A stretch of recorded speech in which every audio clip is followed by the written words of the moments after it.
All right, we're back and let's continue on. We return to Antietam, also called Sharpsburg, in September of 1862.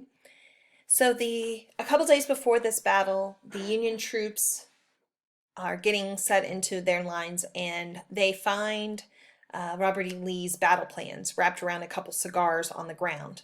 And so now know what he's planning to do. So they're settling in with their 87,000 troops outside of Sharpsburg, Maryland, along the Antietam Creek.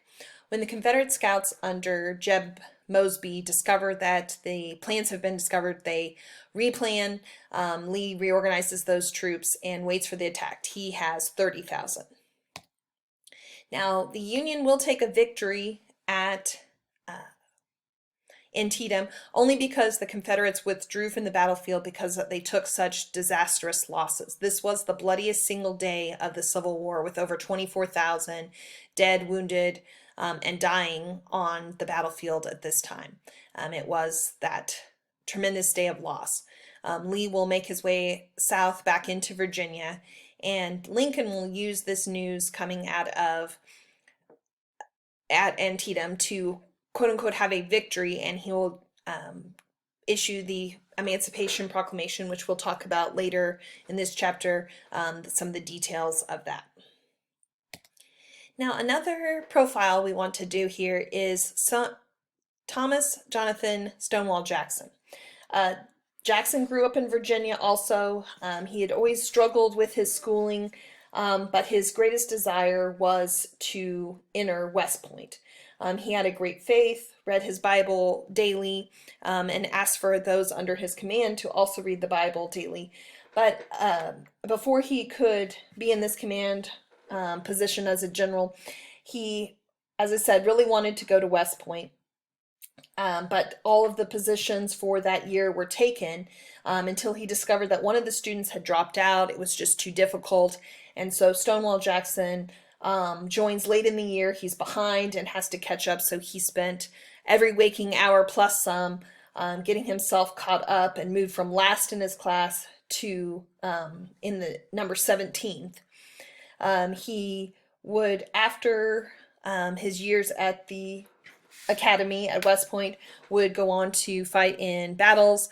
He also had a position teaching at the Virginia Military Institute, VMI.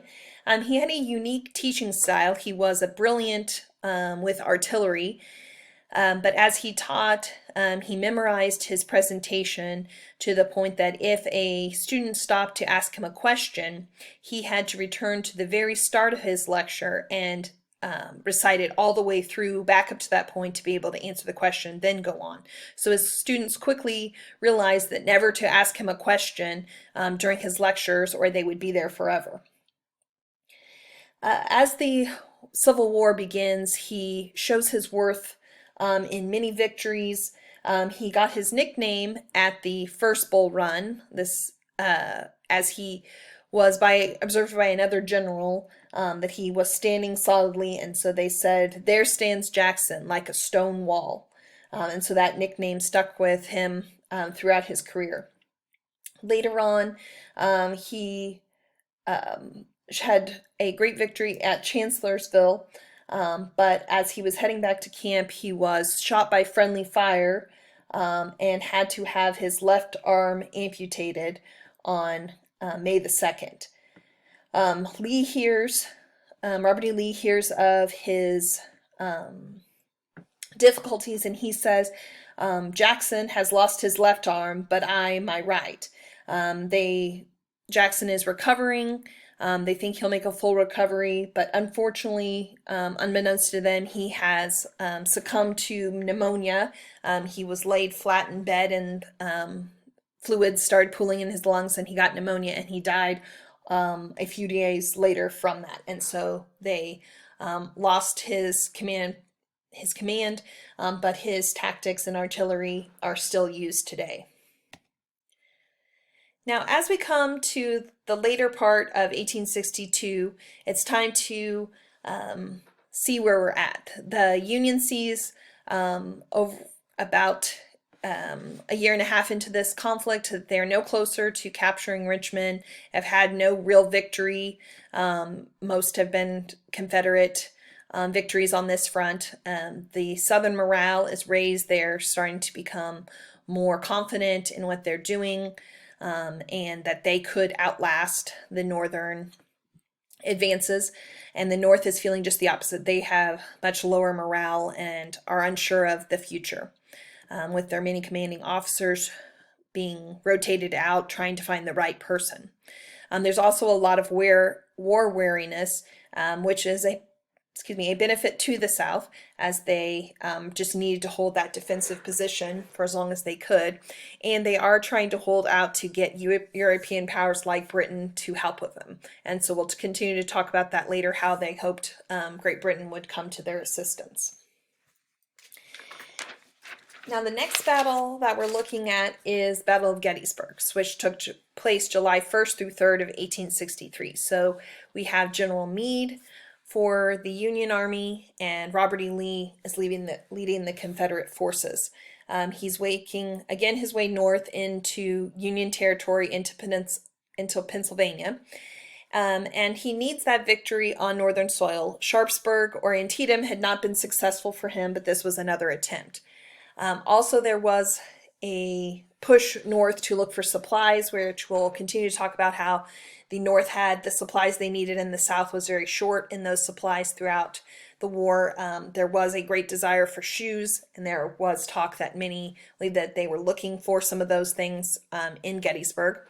And so the armies will find each other outside the city of Gettysburg.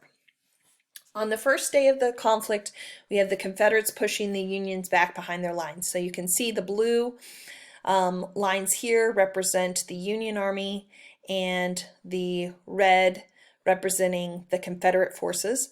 And so you can see those being pushed back to this position around Cemetery Hill, as all the forces will be pushed back from those lines on day one.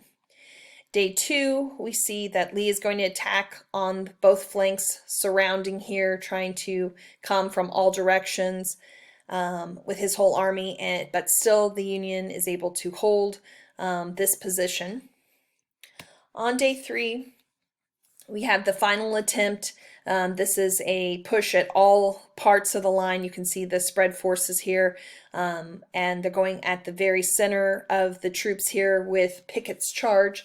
The men line up about a mile wide and go straight at the artillery, sacrificing themselves in many ways. Any of those that were able to crest up onto top of the artillery took part in hand-to-hand combat to try to get over the ridge here, Cemetery Ridge. Lee calls upon Pickett to reassemble and send his men again, but he has no army left to send, and so they have to leave the battlefield. So if you love battles like Gettysburg and others, I encourage you to look at the national park sites and other resources about these conflicts. Many of you maybe have had the opportunity to visit some of these sites, and I hope that you can in the future or will, or so we'll continue hopefully to look at these on a small scale, and you'll have, if you have some time, look into these more in depth.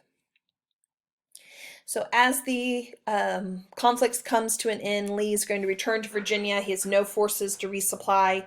This was the bloodiest campaign of the war, where Antietam had been the bloodiest single day, had over 24,000 dead. There was over 50,000 lost in this 3-day campaign. And after this point, the South will never have the strength for a major offensive again. This was a turning point for sure in their ability to go on the offense. They will have to play defense going forward. And so we'll continue to look at different fronts and as we have the war moving forward. Now, a major event that comes a few months later, was the Gettysburg Address. Abraham Lincoln is asked to come to Gettysburg for the dedication of the 17-acre cemetery there in November, and on the day that he will give his Gettysburg Address. He was, later in the program, he followed Edward Everett, who gave a 2-hour speech about the strife that had happened at Gettysburg, and then Lincoln stood and gave his 271 word speech, which was ended up being about less than 3 minutes. But he talked about all the sacrifice made there, commenting that no one would remember this speech, but it is one of the most recognizable speeches of all time, and definitely a great credit to Lincoln and his understanding of this sacrifice. And so we will, throughout activity this week, look more closely at the text of his speech. So as we come back next time, we'll look at Chapter 14, Section 3, The War in the West, looking at the front along more of the Mississippi River. So that will be where we're looking at next week. And we'll continue to do Civil War topical discussions as we did some profiles about flags during the Civil War, Robert E. Lee and Stonewall Jackson. I'm going to look at other topics as we unfortunately will not be able to go on our field trip this year to the Civil War House. I'm going to try to bring in many of the information stories that she has told over the years in the 6 years that I've been there to her house, and try to share photos of not maybe her actual items, but similar items so that you can understand some of those things. So I'll try to highlight those as we can over the next few weeks. So I hope you'll have a great week, and please let me know if there's anything I can help with. Have a great day.